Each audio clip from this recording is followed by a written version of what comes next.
Hello, this is Ian from Vigor Tech. Today I'd like to introduce one of our products, that is this remote control track chassis. Now let me introduce how to operate it. Press this button to start the remote control and to start the machine. Forward, backward, turn left, and turn right. This is the speed control.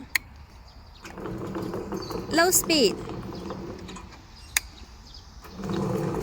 high speed, and this is cruise control.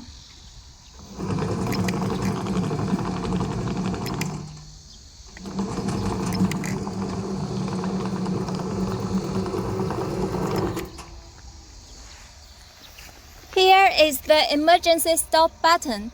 If you need it, press and rotate this button clockwise to reset it.